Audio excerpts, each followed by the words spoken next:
Hello everyone, good morning. Welcome back to our next history class. Last day we studied about the decline of Indian textiles. The next we need to study from your 87th page, cotton mills come up. I think you understood that last class and you read that chapter.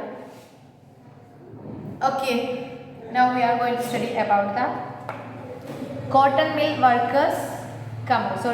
Cotton mills come up. The first cotton mill in India was set up as a spinning mill in Bombay in 1854. From the early 19th century, Bombay had grown as an important port for the export of raw cotton India to England and China. It was close to the vast black soil tract of western India where cotton was grown. When the cotton textile mill came up, they could get supplies of raw materials with ease. What is saying there? The first cotton mill in India was set up as a spinning mill in Bombay in 1854. Cotton mill spinning mill started in 1854 Bombay. From the early 19th century, Bombay had grown as an important port for the export of cotton from India to England and China. England China India raw cotton എന്ന് പറഞ്ഞാൽ cotton പഞ്ഞി തുണിയായിട്ടല്ല cotton പഞ്ഞി export ചെയ്യുന്ന ഒരു area ആയിട്ട് മാറി which Bombay. It was close to the vast black soil tract of western India. എന്തുകൊണ്ടാണ് ബോംബെയിൽ ഇത് സ്റ്റാർട്ട് ചെയ്യാൻ കാരണം? വെസ്റ്റേൺ ഇന്ത്യയിൽ ബ്ലാക്ക് സോയിൽ ട്രാക്ക് ഉണ്ടായിരുന്നു. അതായത് ബ്ലാക്ക് സോയിൽ ട്രാക്ക് എന്ന് പറഞ്ഞാൽ ബ്ലാക്ക് സോയിൽ ആയിരുന്നു ആ ഏരിയയിലുള്ള പ്രത്യേകത. Black soil suitable for grow cotton വളരാൻ ഏറ്റവും അനുയോജ്യമായിട്ടുള്ള സോയിൽ ബ്ലാക്ക് സോയിലാണ്. അതുകൊണ്ടാണ് ഈ ഏരിയയിൽ നിന്ന് കോട്ടൺ എക്സ്പോർട്ട് ചെയ്യാനുള്ള കാരണം. ബ്ലാക്ക് സോയിൽ ഇഷ്ടം പോലെ അത് വളർന്നു. Then when the cotton textile mill come up, they could get supplies of raw materials with ease. അതായത് കോട്ടൺ മിൽ വളർന്നപ്പോൾ ഈസി ആയിട്ട് കോട്ടൺ സപ്ലൈസ്, അതായത് റോ കോട്ടൺ പഞ്ഞിയായിട്ട് അവർക്ക് ഇഷ്ടം പോലെ ഒന്ന് കിട്ടാൻ തുടങ്ങി. Next page. By 90s, over 84 mills started operating in Bombay. Many of these were established by Parsi and Gujarati businessmen who had made their money through trade with China. By 90s ആയപ്പോഴത്തേക്ക് over 84 mills started operating in Bombay. ബോംബെയിൽ 84ഓളം മില്ലുകൾ operate ചെയ്യാൻ തുടങ്ങി. Many of these were established by, മിക്കതും ഇത് start ചെയ്തത് Passi and Gujarati, അതായത് Passi language സംസാരിക്കുന്നത് ഗുജറാത്തി, ഈ രണ്ട് കമ്മ്യൂണിറ്റീസാണ്. ഈ പാസി ആൻഡ് ഗുജറാത്തി ബിസിനസ്മെൻ ആയിരുന്നു മിക്ക മിൽസും സ്റ്റാർട്ട് ചെയ്തത്. Who had made their money through trade with India. ചൈനയുമായിട്ട് കച്ചവടം നടത്തിയതിന് ശേഷമാണ് അവരവരുടെ ക്യാഷ് ലാഭം അവരെടുത്തിരുന്നത്. Mills came up in other cities too. ബോംബെയിൽ മാത്രമല്ല മറ്റുള്ള സിറ്റീസിലും ഇന്ത്യയിൽ വളർന്നു mills. The first mill in Ahmedabad was started in 1861. A year later, a mill was established in Kanpur in the United Provinces. ഇന്ത്യയിലെ യുണൈറ്റഡ് പ്രൊവിൻസസ് ആയിട്ടുള്ള കാൺപൂറിലും mill start ചെയ്തു. Growth of cotton mills led to a demand for labour. ഇഷ്ടംപോലെ cotton mill ഉണ്ടായപ്പോൾ ഒരുപാട് ജോലിക്കാരെയും ആവശ്യമായിട്ട് വന്നു. Thousands of poor peasants, artisans and agricultural laborers moved to the cities in work in the mills. മില്ലിൽ work ചെയ്യുന്ന വേണ്ടിവരെല്ലാം അങ്ങോട്ട് പോയി. In the first few decades of its existence, മില്ലൊക്കെ വന്ന് ആദ്യത്തെ കുറച്ച് വർഷങ്ങളിൽ the textile factory industry in India faced many problems. Textile factory industries ഇന്ത്യയിൽ many problems faced. It found it difficult to compete with the cheap textiles imported from Britain. ബ്രിട്ടനിലെ machines വെച്ചിട്ടാണ് തുണിത്തരങ്ങൾ ഉണ്ടാക്കുന്നത്. അത് ഒരു ദിവസം കൊണ്ട് ആയിരക്കണക്കിന് ലക്ഷക്കണക്കിന് ഐറ്റംസ് ഉണ്ടാക്കാൻ പറ്റും. ഒരുപാട് ജോലിക്കാരുടെ ആവശ്യം അവിടെ ഇല്ലാത്തതുകൊണ്ട് വളരെ വില കുറഞ്ഞിട്ട് തന്നെ ഈ ഐറ്റംസ് ഇവർക്ക് വിൽക്കാനും പറ്റും. That's why ബ്രിട്ടനിൽ നിന്ന് ഇങ്ങോട്ട് ഇന്ത്യയിലോട്ട് കൊണ്ടുവന്നത് ചീപ്പ് റേറ്റിന് കിട്ടുമായിരുന്നു. എന്നാൽ ഇന്ത്യയിൽ നിന്ന് ഉണ്ടാക്കുന്നത് അതിലേറെ വിലയുള്ളതായിരുന്നു. So that's one problem faced by Indian cotton textiles അല്ലെങ്കിൽ Indian cotton industry. In most countries government supported industrialisation. It found difficult to compete with cheap textile imported from Britain. ബ്രിട്ടനിൽ നിന്ന് കൊണ്ടുവന്ന ഐറ്റംസുമായിട്ട് മത്സരിക്കാൻ ഇതിന് കഴിഞ്ഞില്ല. കാരണം ഇതിന് വില കൂടുതലും അതിന് വില കുറവുമാണ്. In most countries government supported industrialisation by imposing heavy duties on imports. അതായത് ഓരോ കൺട്രീസിൽ ഇൻഡസ്ട്രിയലൈസേഷൻ വന്നപ്പോൾ, ഇൻഡസ്ട്രിയലൈസേഷൻ എന്ന് പറഞ്ഞാൽ എല്ലാത്തിനും മെഷീൻസ് യൂസ് ചെയ്യാം. മെഷീൻസ് യൂസ് ചെയ്യുന്നത് വന്നപ്പോൾ മറ്റുള്ള കൺട്രീസിൽ നിന്നും ആ കൺട്രിയിലോട്ട് ഇമ്പോർട്ട് ചെയ്യുന്നതിന് നല്ല ടാക്സ് ഈടാക്കി. ഇപ്പോൾ ബ്രിട്ടനിൽ എന്ത് ചെയ്തു, ഇൻഡസ്ട്രിയലൈസേഷൻ പ്രൊട്ടക്റ്റ് ചെയ്യാൻ അവരെന്ത് ചെയ്തു, ഇന്ത്യയിൽ നിന്നാണെങ്കിലും വേറെ എവിടെ നിന്നുണ്ടെങ്കിലും ബ്രിട്ടനിലോട്ട് ഇമ്പോർട്ട് ചെയ്യുന്നതിന് ഹൈ ഡ്യൂട്ടി പേ ചെയ്യേണ്ടി വന്നു അവിടെ കച്ചവടം നടത്താൻ. എന്നാൽ അതാണ് ഇവിടെ പറയുന്നത്, എന്ത്, in most countries government supported industrialisation. Industrialisation support ചെയ്യാന്ന് പറയുന്നത് അവരുടെ മെഷീൻ മെയ്ഡ് ഐറ്റംസ് അല്ലേ വിറ്റഴിക്കാൻ വേണ്ടിയിട്ട് മറ്റുള്ള ഐറ്റംസ് അങ്ങോട്ട് ഇമ്പോർട്ട് ചെയ്യുന്നതിന് എന്താണ് വലിയ ഡ്യൂട്ടി പേ ചെയ്യേണ്ടി വന്നു. By imposing heavy duties on imports.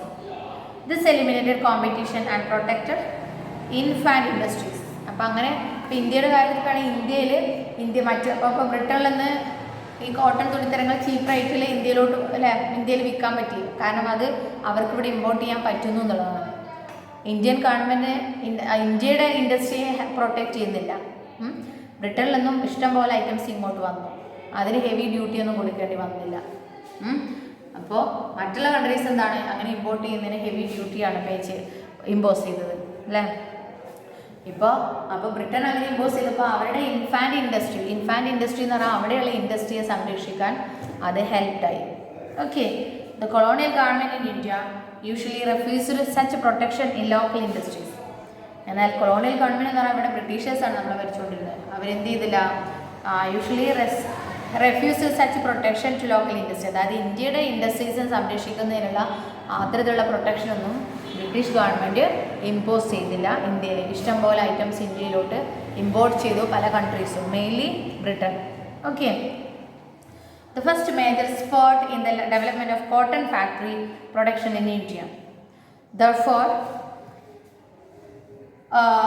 was during the First World War, when textile imports from Britain declined and Indian factories were called upon to produce cotton for military supplies. Okay, first major spurt in the development of cotton factory production in India. ഇന്ത്യയിലെ cotton factory പ്രൊഡക്ഷനിലാണ് മെയിനായിട്ടും അത് പാടായിട്ടും create ചെയ്തത്. Was during the First World War, when textile imports from Britain declined in Indian factories were called upon to produce cloth for military supplies. അതായത് first world വാറിൻ്റെ സമയത്ത് Britain full of വാറിൽ engage ആയി. അപ്പോൾ first world വാറിൻ്റെ സമയത്ത് ഇൻഡസ്ട്രിയിൽ അവിടെ machines ഒന്നും വെച്ചിട്ട് cotton items ഒന്നും ഉണ്ടാക്കിയില്ല. അപ്പോൾ ആ സമയത്ത് അവർക്ക് വേണ്ടിയിട്ടുള്ള കോട്ടൺ ഐറ്റംസ് ഇന്ത്യയിൽ നിന്നാണ് കൊണ്ടുപോയത്. അപ്പോൾ ഏറ്റവും കൂടുതൽ കോട്ടൺ ഫാക്ടറിയിൽ ഇൻക്രീസ്ഡ് ആയത് ഫസ്റ്റ് വേൾഡ് വാറിൻ്റെ ടൈമിലാണ്. കാരണം അവർ പ്രൊഡക്ഷൻ നടത്തിയില്ല എന്നുള്ള കാരണത്താൽ ഇന്ത്യയിൽ നിന്നും എക്സ്പോർട്ട് ചെയ്തു. Okay, this is about the cotton base. Next we need to study the sword of Tipu Sultan and wootz steel. Tipu സുൽത്താനെ കുറിച്ച് ബി സ്റ്റഡി ചെയ്തു അല്ലേ. വാട്ട് അബൌട്ട് ഹിസ് സോർഡ്, അയാളുടെ വാളിനെ കുറിച്ച് എന്താണ് പഠിക്കാനുള്ളത്? V begin the story of Indian steel and iron metallurgy by recounting the famous story of Tipu Sultan, who ruled Mysore till 1799. 44 wars with the British and died fighting with his sword in his hand. എന്താണ് V begin the story of Indian steel and metallurgy അല്ലെ. Indian സ്റ്റീലിലെ metallurgy എന്ന് പറഞ്ഞാൽ iron metallurgy എന്ന iron ഉണ്ടാക്കുന്ന ആ ഒരു idea ആയിട്ടൊക്കെ നമ്മൾ ആ സ്റ്റോറി സ്റ്റാർട്ട് ചെയ്തു അല്ലേ. And by recounting the famous story of Tipu Sultan, who ruled Mysore till 1799. 1799 വരെ മൈസൂർ ഭരിച്ച ടിപ്പു സുൽത്താനെ കുറിച്ചും വി സ്റ്റഡി ചെയ്തു. ഫോർ വാർസ് വിത്ത് ബ്രിട്ടീഷ്, 4 യുദ്ധങ്ങൾ ബ്രിട്ടീഷേഴ്സായിട്ട് നടത്തി. And died fighting with his sword in his hand. അവസാനം രക്ഷയില്ലാന്ന് കണ്ടപ്പോൾ അയാൾ സ്വയം കുത്തി മരിക്കുകയാണ് ചെയ്തത്. Tipu's legendary sword are now part of valuable collection museum in England. ഇംഗ്ലണ്ടിലെ മ്യൂസിയത്തിൽ ഇപ്പോഴും ഇതാണ് ആ ലെജൻഡറി സ്വാഡ്, അത് അറിയപ്പെടുന്ന ആ നല്ല വാൾ ഇപ്പോഴും അവിടെ കിടക്കുന്നുണ്ടെന്നാണ് മ്യൂസിയത്തിൽ കീപ്പ് ചെയ്തിട്ടുണ്ടെന്നാണ് പറയുന്നത് ഇംഗ്ലണ്ടിൽ. But do you know why the sword was so special? The sword had an incredibly hard and sharp edge that could easily rip through the opponent's armor. ആമർ എന്ന് പറയുന്ന യുദ്ധത്തിൽ ധരിക്കുന്ന സംഭവമല്ലേ, ഇരുമ്പിൻ്റെ കവചം അല്ലേ, അതാണ് ആമർ.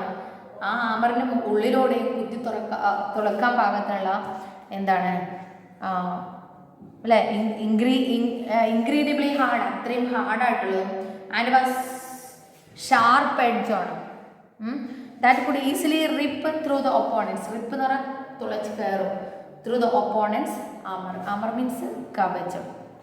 This quality of sword came from a special type of high carbon steel called woods. Like ഈ quality of സോഡ്, ഇത്രയും ക്വാളിറ്റിയുള്ള സോഡ് വാൾ എങ്ങനെ ഉണ്ടാക്കിയതാണ്? This quality of സോഡ് came from A special type of high carbon steel. Special type of carbon കൂടുതലുള്ള സ്റ്റീലിൽ നിന്നാണ്, high carbon സ്റ്റീലിൽ നിന്നാണ് ഈ സോഡ് ഉണ്ടാക്കിയിരിക്കുന്നത്. ആ സ്റ്റീലിനെയാണ് വൂഡ്സ് സ്റ്റീൽ എന്ന് പറയുന്നത്. Wootz which was produced all over South India. Southern ഇന്ത്യയിൽ ഒരുപാട് ഏരിയാസിൽ ഈ സ്റ്റീൽ ഉണ്ടാക്കിയിരുന്നു. Wootz steel when made into sword produced a very sharp edge with a flowing water pattern. അല്ലേ, എന്താണ് wootz steel when made it sword, അല്ലേ, ഒരു would steel വെച്ച് വാൾ ഉണ്ടാക്കുകയാണെങ്കിൽ producer A very sharp edge, നല്ല മൂർച്ചയുള്ള എഡ്ജ് ആയിരിക്കും. With a flowing water pattern, അതായത് വെള്ളം ഇങ്ങനെ ഒഴുകിക്കൊണ്ടിരിക്കുന്ന പോലെ ഇങ്ങനെ പോലെ നല്ലൊരു ഷേപ്പിലാണ് നമ്മൾ ഉണ്ടാക്കുന്നത്. This pattern came from very small carbon crystals embedded in the iron. ഈ അയണിൽ കാർബണിൻ്റെ ചെറിയ ക്രിസ്റ്റൽസ് ഉള്ളതുകൊണ്ടാണ് ഈ ഒരു ഷേപ്പ് വരാൻ കാരണം എന്നുള്ളതാണ് പറയുന്നത്. The next paragraph. Francis Buchanan who toured through Mysore in 80s. Francis Buchanan എന്നുള്ള ബ്രിട്ടീഷുകാരന് മൈസൂരിലൂടെ യാത്ര ചെയ്തു 80s. A year after Tipu Sultan death, Tipu Sultan മരിച്ചതിൻ്റെ 1 year after, has left us an account of technique by which wood steel was produced in many hundreds of smelting furnaces in Mysore. അല്ലേ, ഇവിടെ നിന്നാണ് അല്ലേ would steel ഉണ്ടാക്കുന്നത്, ഈ steel ഉണ്ടാക്കുന്ന ആളുകളെ കണ്ടത് അല്ലേ. Hundreds of smelting furnaces in Mysore. മൈസൂരിൽ ഒരുപാട് നൂറുകണക്കിന് ഈ വുഡ് സ്റ്റീൽ ഉണ്ടാക്കുക, അതിനെയാണ് സ്മെൽറ്റിംഗ് എന്ന് പറയുന്നത്. അതുണ്ടാക്കുന്ന വർക്കിൽ എൻഗേജ് ആയിരിക്കുന്ന ആളുകളെ കണ്ടത്. ദെൻ ഇൻ ദ ഫർണസസ് എന്ന് പറഞ്ഞാൽ ഈ സ്റ്റീൽ ഉണ്ടാക്കുന്ന area. Iron was mixed with charcoal.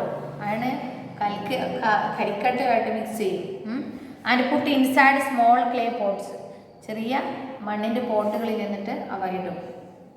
Through and intricate control of temperature, അതായത് ചെറിയ കുഴലിലൂടെ ഇങ്ങനെ ഊതും. ഇൻട്രിക്കേറ്റ് കൺട്രോൾ എന്ന് പറഞ്ഞാൽ നല്ല ചൂട് ഇങ്ങനെ കൊടുത്തിട്ട് ദ സ്മെൽറ്റേഴ്സ് പ്രൊഡ്യൂസ് സ്റ്റീൽ ഇൻകോട്ട്സ്.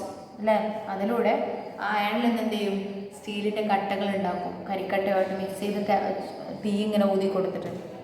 ഇൻകോട്ട്സ് എന്ന് പറഞ്ഞാൽ കട്ട, സ്റ്റീൽ കട്ടകൾ ഉണ്ടാക്കും. That were used for sword making not just in India but in west and central Asia to.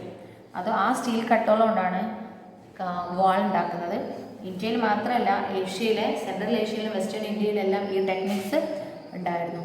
Woods is an anglicised version of Kannada word ukku, Telugu hukku and Tamil and Malayalam urukku, meaning steel. അതായത് ഉരുക്ക് കൊണ്ടുണ്ടാക്കിയ മനുഷ്യൻ എന്നൊക്കെ പറഞ്ഞിട്ടില്ല. ഉരുക്ക് എന്ന് പറഞ്ഞാൽ അത്രയും ഹാർഡായിട്ടുള്ള സംഭവമാണ്. ഉരുക്ക് മനുഷ്യൻ എന്നൊക്കെ പറയുന്നത് അത്രയും ഹാർഡായിട്ടുള്ള സംഭവമാണ് ഉരുക്ക്. മലയാളത്തിലും കർണാടകയിലൊക്കെ ആ ഒരു ഇതിനെ ഉരുക്കു എന്നാണ് പറയുന്നത്. കന്നഡയിൽ അതിനെ ഉക്കു എന്നാണ് അറിയപ്പെടുന്നത്. ആ വേർഡിൽ നിന്ന് ബ്രിട്ടീഷേഴ്സ് പറഞ്ഞു അതെന്തായിട്ട് മാറി, വുഡ്സ് ആയിട്ട് മാറി, വുഡ് സ്റ്റീൽ എന്നായിട്ട് മാറി. Okay, Indian wootz steel fascinated European scientist. യൂറോപ്പിലുള്ള സയൻറ്റിസ്റ്റിന് ഇന്ത്യയുടെ വുഡ് സ്റ്റീൽ അത്ര ഇഷ്ടമായിരുന്നു. Michael Faraday, the legendary scientist and discover of electricity and electromagnetism, spend 4 years studying the properties of Indian wootz. അല്ലേ, മൈക്കൽ ഫാരഡേ എന്ന് പറഞ്ഞാൽ അല്ലേ, ഇലക്ട്രിസിറ്റി ഫൈൻഡ് ചെയ്ത ഡിസ്കവറി അല്ലെ, ഇലക്ട്രോമാഗ്നറ്റീഷ്യം, അതായത് വൈദ്യുതകാന്ത ശക്തി എന്നൊക്കെ പറയും. ഇലക്ട്രോമാഗ്നറ്റിസം ഒക്കെ ഫൈൻഡ് ചെയ്തത് ഇയാളാണ്. അയാൾ 4 വർഷത്തോളം ഇന്ത്യയിലെ വൂഡ്സുമായിട്ട് പഠനം നടത്തി എന്നാണ് പറയുന്നത്. However, the wood steel making process, which was so widely known in South India, was completely lost in the mid-19th century. Mid-19th century ആയപ്പോഴത്തേക്ക് ഇന്ത്യയിലുള്ള വുഡ് സ്റ്റീൽ പ്രൊഡക്ഷൻ എല്ലാം കംപ്ലീറ്റ്ലി ഇല്ലാതായി. Can you guess why this was though? The swords and armor making industry died with the conquest of India by the British. British imports of iron and steel from England displaced the iron and steel produced by the crafts people in India. അതായത് ഇന്ത്യയിലെ craft people ഉണ്ടാക്കിയത് iron സ്റ്റീലിനും പകരം ആ iron സ്റ്റീലിൻ്റെ എല്ലാം നിർമ്മാണം പിന്നെ ഇല്ലാതായി. കാരണം ബ്രിട്ടൻ ഇൻഡസ്ട്രിയലൈസേഷൻ സ്റ്റാർട്ട് ചെയ്തപ്പോൾ അവിടെ മെഷീൻ വെച്ചിട്ട് സ്റ്റീലും അയണും ഉണ്ടാക്കാൻ തുടങ്ങി. അവ എന്ത് ചെയ്തു, ഇന്ത്യയിലോട്ട് ഇമ്പോർട്ട് ചെയ്തു. അപ്പോൾ ഇന്ത്യയിലുള്ള ഈ ക്രാഫ്റ്റ്സ്മെൻസ് ഉണ്ടാക്കുന്ന സ്റ്റീൽ ആരും യൂസ് ചെയ്യാതായി. ബ്രിട്ടനിൽ നിന്ന് ഇമ്പോർട്ട് ചെയ്തിട്ടുള്ള ഐറ്റംസാണ് പിന്നെ യൂസ് ചെയ്യാൻ തുടങ്ങിയത്. അത് കാരണം ഇന്ത്യയിലെ വുഡ്സ് പ്രൊഡക്ഷൻ ഇല്ലാതായി. ഓക്കെ, ഹിയർ സ്മെൽറ്റിംഗ് എന്നുള്ളൊരു ഹെഡിങ് ഉണ്ട്, സൈഡ് വേർഡാണ്, നോക്കുക. എന്താണ് smelting? The process of obtaining a metal from rock by heating it to very high temperature. അതായത് നല്ല ചൂടിൽ അല്ലേ, തീയിൽ ചൂടാക്കുമ്പോൾ കല്ലിൽ നിന്ന് എന്തെങ്കിലും മെറ്റൽ ഉരുക്കിയെടുക്കുന്നതിനെയാണ് മെൽറ്റിംഗ് എന്നുള്ളത്. Or melting objects made from metal in order to use the metal to make something new. അല്ലെങ്കിൽ മെൽറ്റിംഗ് ഓബ്ജക്ട്സ് എന്തെങ്കിലും ഒരു സംഭവം ഉരുക്കുക. മെയ്ഡ് ഫ്രം മെറ്റൽ, അതായത് മെറ്റൽ കൊണ്ട് ഉണ്ടാക്കിയ എന്തെങ്കിലും സംഭവം ഉരുക്കുക. എന്നിട്ടോ in order to use the metal to make something new. ആ മെറ്റൽ ഉരുക്കുകയാണെങ്കിൽ നല്ലൊരു പുതിയതായിട്ടുള്ളൊരു സംഭവം അല്ലെങ്കിൽ മെറ്റൽ ഉണ്ടാക്കാമെന്നുണ്ടെങ്കിൽ ഇവിടെ നമ്മൾ കണ്ടു അയൺ കരിക്കട്ടയുടെ കൂടെ കൂട്ടിയിട്ട് ഉരുക്കിയിട്ടാണ് നമ്മുടെ സ്റ്റീൽ ഇങ്കോട്ട്സ് ഉണ്ടാക്കുന്നതെന്ന് പറഞ്ഞു അല്ലേ. അപ്പോൾ ഒന്നുകിൽ റോക്കിൽ നിന്നും മണ്ണിൽ നിന്നും മെറ്റൽ ഉരുക്കി എടുക്കുന്നതിന് മെൽറ്റിംഗ് എന്ന് പറയുന്നു. അല്ലെങ്കിൽ എന്തെങ്കിലും ഒരു മെറ്റൽ ഒബ്ജക്ട്സ് അല്ലെ ഏതെങ്കിലും സംഭവത്തിൻ്റെ കൂടെ ഇട്ടിട്ട് എന്താണ് ചൂടാക്കിയിട്ട് മെൽറ്റ് ചെയ്യുന്നതിനെയും എന്ത് പറയുന്നുണ്ട്, സ്മെൽറ്റിംഗ് എന്ന് പറയുന്നത്. Okay, next we need to study the next topic, abandoned furnaces in village. Abandoned means ഒഴിവാക്കി അല്ലേ, അതായത് ആരും യൂസ് ചെയ്യാനില്ലാതായി. ഫർണസസ് മീൻസ് ഈ വുഡ്സ് ഉണ്ടാക്കുന്ന area. Production of wootz steel required a high specialist technique of refining iron. Refining അയണെ വേർതിരിച്ചെടുക്കാൻ വലിയൊരു ടെക്നിക്ക് തന്നെ വേണം. നല്ല അറിവുള്ള ആളുകൾക്ക് ഈ വുഡ് സ്റ്റീൽ ഉണ്ടാക്കാൻ പറ്റുള്ളൂ. But iron smelting in India was extremely common till the end of the 19th century. Till the 19th century വരെ കോമൺ ആയിട്ടുള്ള ഒരു ആക്ടിവിറ്റി ആയിരുന്നു iron smelting in India.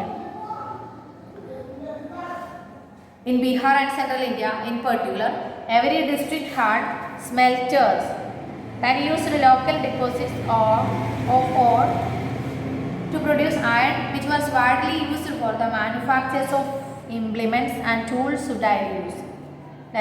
ബീഹാറിലും central ഇന്ത്യയിലൊക്കെ particularly every district had smelters. എല്ലാ ഡിസ്ട്രിക്റ്റിലും smelters ഉണ്ടായിരുന്നു. Used local deposits of ore to produce iron. Local deposits of ore എന്ന് പറഞ്ഞാൽ അയൺ അടങ്ങിയിരിക്കുന്ന മണ്ണിനെയാണ് ഓർ എന്ന് പറയുന്നത്. ആ ഓറിൽ നിന്നാണ് അവർ അയൺ ഉണ്ടാക്കിയിരുന്നത്. വാസ് അല്ലേ,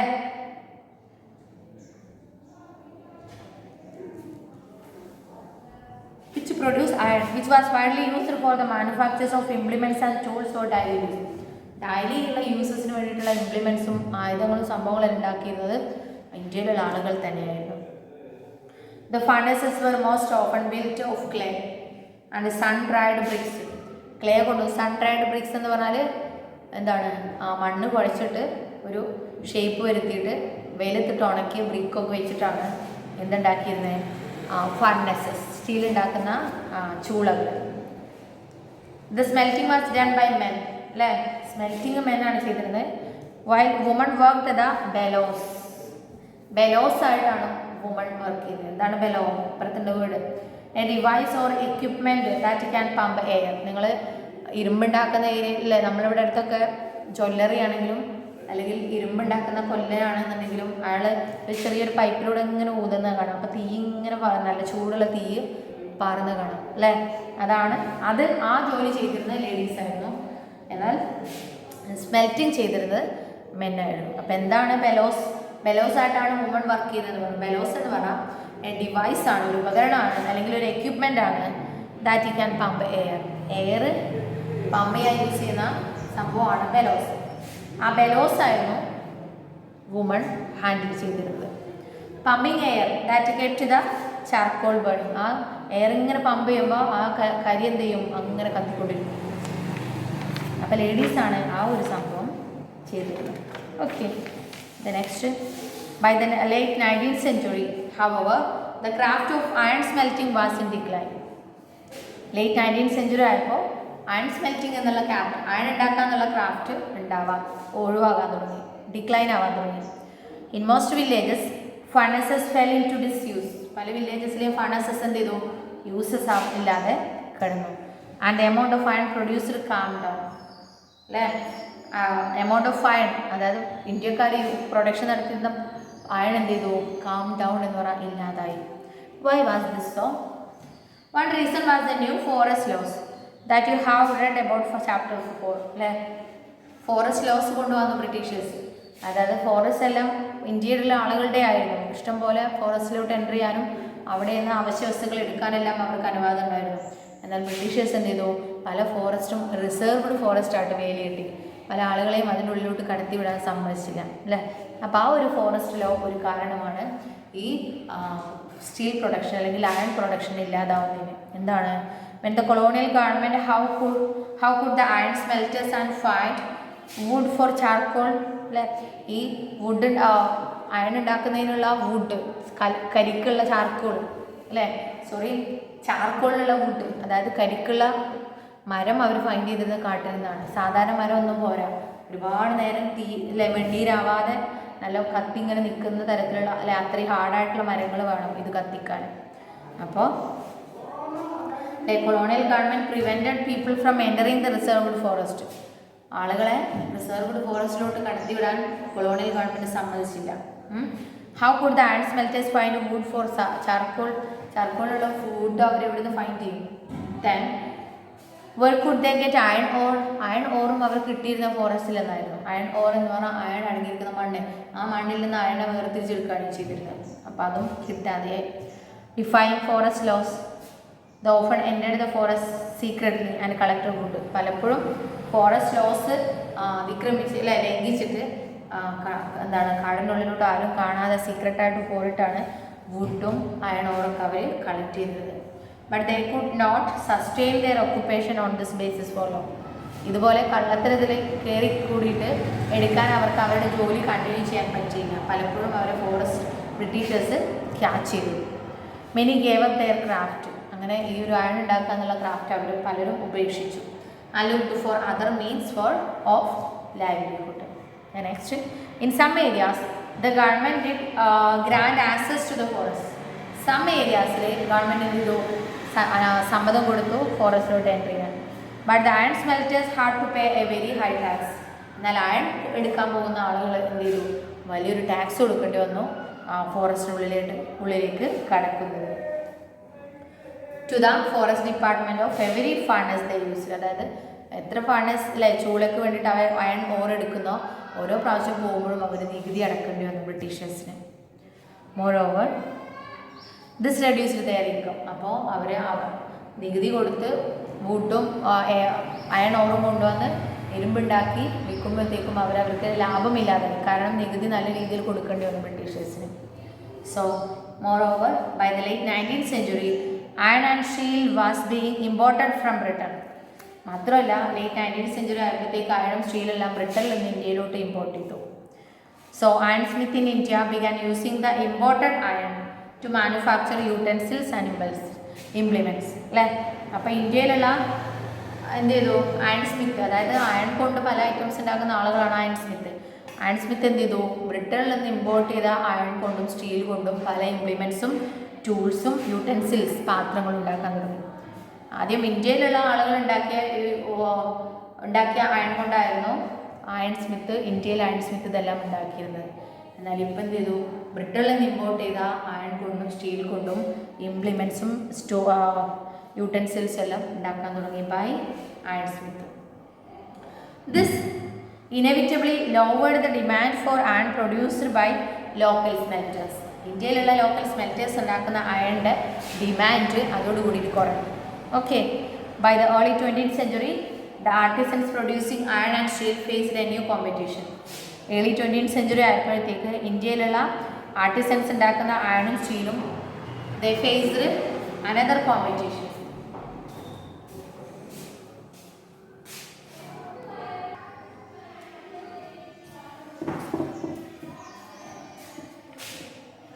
Okay.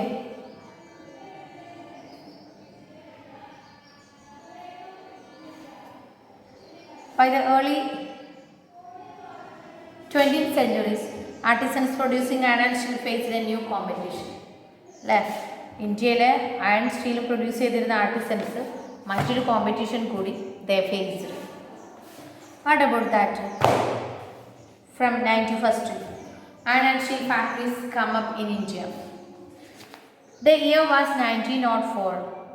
In the hot month of April, Charles Weld, an American geologist, and Dorabji Tata, the eldest son of Jamshedji Tata, were traveling in Chhattisgarh in search of iron ore deposits. They had spent many months on a costly venture looking for sources of good iron ore to set up a modern iron and steel plant in India. Tata company കണ്ടിട്ടില്ലേ നിങ്ങൾ, steel company, അതിൻ്റെ starting ആണ് ഇവിടെ പറയുന്നത് കേട്ടോ. The year was 1904.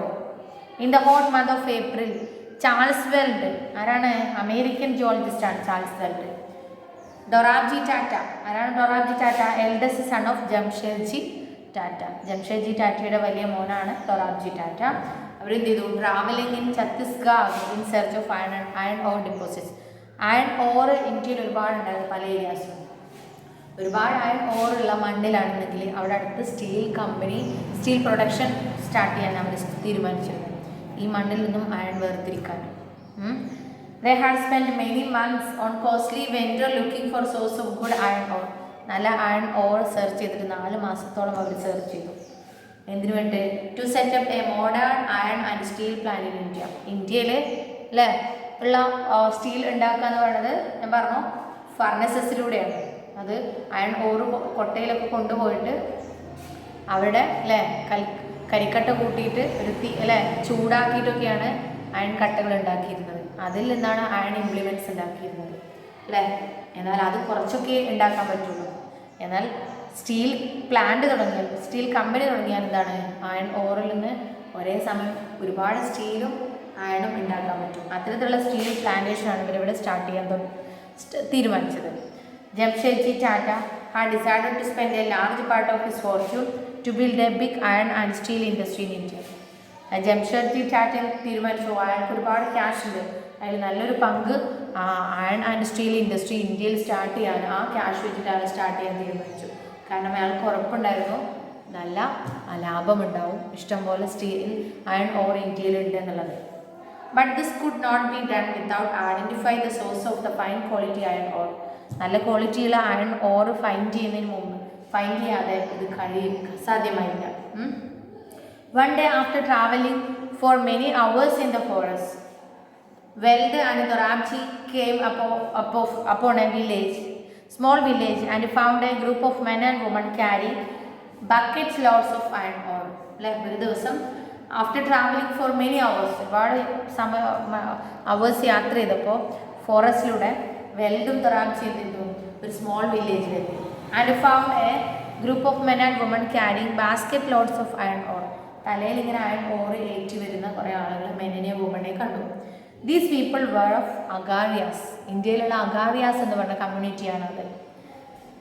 When asked where they had found the iron ore, അവരോട് ചോദിച്ചത് എവിടെ നിന്നാണ് കിട്ടിയത് അല്ലേ. The Agarias pointed to a hill in distance. ഇപ്പോൾ ദൂരെയുള്ള ഹില്ലിലോട്ട് അവർ ചൂണ്ടിക്കാണിച്ചു കൊടുക്കും. Weld and Dorabji reached the hill after an exhausting trek. അതായത് നല്ല ബുദ്ധിമുട്ടി കാലിൽ നടന്നിട്ട് അല്ലേ, അത്രയും ദൂരെ ഒരു കുന്നിൻ്റെ മുകളിലാണ് എക്സോസ്റ്റിംഗ് എന്ന് പറഞ്ഞാൽ നല്ല ബുദ്ധിമുട്ടുള്ള നടന്നതിന് ശേഷമാണ് അവരവിടെ എത്തിയത്. Through dense forest. On exploring the hill the geologist declared that they had at last found what they had been looked for. അല്ലേ, ആ മണ്ണ് പരിശോധിച്ചപ്പോൾ ചാൾസ് വെൽഡന് മനസ്സിലായി തങ്ങൾ എന്താണോ അന്വേഷിച്ച് നടന്നത്, ദാറ്റ് ഗോട്ട്, അതാണ് നല്ല fine quality iron ore that would later supply the Bhilai steel plant. അല്ലേ, എന്നാൽ അവിടെ ടാറ്റ സ്റ്റീൽ പ്ലാന്റ് അവിടെ തുടങ്ങിയില്ല. അവിടെ മറ്റൊരു സ്റ്റീൽ പ്ലാന്റാണ് അവിടെ തുടങ്ങിയത്, ബിലാൽ സ്റ്റീൽ പ്ലാന്റ് എന്നാണ് അറിയപ്പെടുന്നത്. എന്തുകൊണ്ടും ടാറ്റ അവിടെ തുടങ്ങാതിരുന്നത്? A few years later a large area of forest was cleared on the banks of river Subarnarekha. അല്ലേ, ഈ സ്റ്റീൽ പ്ലാന്റ് തുടങ്ങണമെങ്കിൽ വെള്ളം കിട്ടണം. എന്നാൽ ഇവർ ഫൈൻഡ് ചെയ്ത ഏരിയയിൽ വെള്ളമില്ല. സുബർണരേഖ എന്ന് പറഞ്ഞ റിവറിൻ്റെ അടുത്ത് ഫോറസ്റ്റ് എല്ലാം ക്ലിയർ ചെയ്തു. And set up factory and an industrial township. അവിടെ ഫാക്ടറിയും ഒരു ഇൻഡസ്ട്രിയൽ ടൗണും സ്റ്റാർട്ട് ചെയ്തു. ജംഷേദ്പൂർ എന്നാണ് പിന്നെ അതിനെ അറിയപ്പെട്ടത്. Here there water near iron ore deposits. Iron ore ഡെപ്പോസിറ്റ്സിൻ്റെ അടുത്തായിട്ട് വെള്ളം, അവിടെയാണ് സുബർണരേഖ റിവറിൻ്റെ അടുത്ത്. The Tata iron and steel company began producing steel in 1912. ആ സുബർണരേഖ റിവറിൻ്റെ അടുത്താണ് എന്താണ് 1912 ടിസ്കോ, അതായത് Tata and iron and steel company അവിടെയാണ് ജംഷഡ്പൂർ സുബർണരേഖ റിവറിൻ്റെ തീരത്താണ് സ്റ്റാർട്ട് ചെയ്തത്. ഓക്കെ, ബിലായ് സ്റ്റീൽ പ്ലാന്റ് ആണ് നമ്മൾ നേരത്തെ കണ്ട ഏരിയയിൽ. മറ്റൊരു സ്റ്റീൽ പ്ലാന്റ് ആണ് ബിലായ് സ്റ്റീൽ പ്ലാന്റ്. അത് ആ കുന്നിൻ്റെ മുകളിലാണ് സ്റ്റാർട്ട് ചെയ്തത്. TISCO was setup an opportune time, അതായത് നല്ലൊരു അവസരത്തിലായിരുന്നു ടിസ്ക അവരുടെ കമ്പനി സ്റ്റാർട്ട് ചെയ്തത്. All through the light 19th century India was importing steel that was manufactured in Britain. ബ്രിട്ടനിൽ ഉണ്ടാക്കിയുള്ള സ്റ്റീലായിരുന്നു ഇന്ത്യയിലോട്ട് ഇമ്പോർട്ട് ചെയ്തിരുന്നത്. ആ സ്റ്റീൽ വെച്ചിട്ടായിരുന്നു ഇന്ത്യയിലോട്ടുള്ള ഇംപ്ലിമെൻറ്റ്സും മാനുഫാക്ചേഴ്സ് സംഭവങ്ങളെല്ലാം ഉണ്ടാക്കിയിരുന്നത്. Expansion of railway in India had provided a huge market for rails that Britain produced. ബ്രിട്ടനിൽ produce ചെയ്ത ആ ഇരുമ്പുകൾ ഇന്ത്യയിൽ റെയിൽവേ ഉണ്ടാക്കുന്നതിന് വേണ്ടിയിട്ട് നല്ല ഡിമാൻഡായിരുന്നു. For a long while British experts in Indian railway were unwilling to believe that good quality steel could be produced in India. British experts in Indian railway, അല്ലേ, ഇന്ത്യൻ റെയിൽവേയിലെ ബ്രിട്ടനിൽ നിന്നുള്ള എക്സ്പേർട്സ്, അല്ലേ, അൺവില്ലിങ് ടു ബിലീവ് ദാറ്റ്, അവർക്ക് വിശ്വസിക്കാൻ എന്താണ് തയ്യാറായില്ല എന്ത് ഇന്ത്യയിൽ നല്ല ക്വാളിറ്റിയുള്ള ഇരുമ്പ് ഉണ്ടാക്കാൻ തുടങ്ങിയിട്ടുണ്ട് എന്നുള്ളത്. By the time TISCO was set up the situation was changing. അല്ലേ, ടിസ്കോ സെറ്റപ്പ് ചെയ്തപ്പോൾ ആ സിറ്റുവേഷൻ ചേഞ്ചായി. ഈ 1914 the first world war broke out. അല്ലേ, ഫസ്റ്റ് വേൾഡ് വാർ സ്റ്റാർട്ട് ചെയ്തു. So steel produced in Britain now had meet the demands of war in Europe. ബ്രിട്ടനിൽ ഉണ്ടാക്കിയ steel എന്ത് ചെയ്തു, യൂറോപ്പിൽ യുദ്ധത്തിന് വേണ്ടിയിട്ട് പല ഐറ്റംസ് ഉണ്ടാക്കാൻ വേണ്ടിയിട്ട് അവർ യൂസ് ചെയ്തു. So imports of British steel in India decline dramatically into India. അതായത് ബ്രിട്ടനിൽ ഉണ്ടാക്കിയ സ്റ്റീൽ ഇന്ത്യയിലോട്ട് കൊണ്ടുവരുന്നത് ഇല്ലാതായി. ബ്രിട്ടനിൽ ഉണ്ടാക്കിയ സ്റ്റീല് വാർ ഐറ്റംസ് ഉണ്ടാക്കുന്നതിന് വേണ്ടിയിട്ട് ബ്രിട്ടനിൽ തന്നെ യൂസ് ചെയ്തു, യൂറോപ്പിലുള്ള വാറുമായിട്ട്. അപ്പോൾ എന്ത് ചെയ്തു, and Indian railway turn to TISCO to supply for rails. ഇന്ത്യയിലെ റെയിൽ ഉണ്ടാക്കുന്നതിന് വേണ്ടി ടിസ്കോ കമ്പനിയെ ആശ്രയിച്ചു. ടിസ്കോയിൽ ഉണ്ടാക്കിയ ഇരുമ്പാണ് പിന്നെ അയൺ ആൻഡ് സ്റ്റീലാണ് റെയിൽവേക്ക് വേണ്ടിയിട്ട് യൂസ് ചെയ്തത്. As a war dragged on for several years. അല്ലേ, യുദ്ധം ഒരുപാട് കാലം നീണ്ടു നിന്നു. അല്ലേ, TISCO had to produce shells and carriage wheels for war. യുദ്ധത്തിനുള്ള ഷെല്ലുകളും കാരേജ് വീൽ എന്ന് പറഞ്ഞാൽ കുതിരയൊക്കെ ഓടിച്ചുകൊണ്ട് വരുന്ന വീല്, അല്ലേ, അതുവരെ എന്ത് ചെയ്തു, ടിസ്കോ കമ്പനിയിലുള്ള സ്റ്റീൽ സ്റ്റീൽ കൊണ്ട് ഇത്തരത്തിലുള്ള ഐറ്റംസ് ഉണ്ടാക്കി യൂറോപ്പിലോട്ട് എക്സ്പോർട്ട് ചെയ്തു. By 1919 the colonial government was by 90% of steel manufactured by TISCO. അപ്പോൾ ബ്രിട്ടീഷ് ഗവൺമെൻറ് ടിസ്കോ ഉണ്ടാക്കിയ സ്റ്റീലിൽ നിന്ന് 90% ഒരു വാങ്ങാൻ തുടങ്ങി. Over time, Tisco became the biggest steel industry within the British Empire. ബ്രിട്ടീഷുകാരുടെ അണ്ടറിൽ ഇന്ത്യയിലെ സ്റ്റീൽ കമ്പനി ടിസ്കോ ആയിട്ട് വലിയ സ്റ്റീൽ കമ്പനിയായിട്ട് വളർന്നു. In the case of iron and steel as in case of cotton textiles. അല്ലേ, കോട്ടൺ ടെക്സ്റ്റൈൽസിൻ്റെ കാര്യം നമ്മൾ കണ്ടു, ഇന്ത്യൻ ഐറ്റംസ് ഡിക്ലൈൻ ആയിട്ട്. അതുപോലെ തന്നെ അയൺ ആൻഡ് സ്റ്റീലും expansion occurred only when British imports into India declined. അതായത് ബ്രിട്ടനിൽ നിന്നുള്ള ഐറ്റംസ് ഇന്ത്യയിലോട്ട് ഇമ്പോർട്ട് ചെയ്യുന്നത് ഇല്ലാതായപ്പോൾ മാത്രമാണ് ഇന്ത്യയിലുള്ള ഐറ്റംസ് എന്താണ് തുടങ്ങിയത്, യൂസ് ചെയ്യാൻ തുടങ്ങിയത്. Market for Indian industrial goods increased. അപ്പം മാത്രമാണ് ഇന്ത്യയിലുള്ള ഇൻഡസ്ട്രിയൽ ഗുഡ്സിൻ്റെ ഐറ്റംസ് ഇൻക്രീസ്ഡ് ആയത്. This happen during the first world war and after. As a nationalist movement developed and industrial class became stronger, demand for government protection became louder. Struggling to retain its control over India, the British government had to concede many of these demands in the last decades of colonial rule. Indians ഒരുപാട് demand ആവശ്യപ്പെട്ടു, അതെല്ലാം കുറേ അവസാനമായപ്പോൾ കുറേശ്ശെ അവർ concede ചെയ്യുകയാണ് ചെയ്തിട്ടുള്ളത്. So we completed that chapter.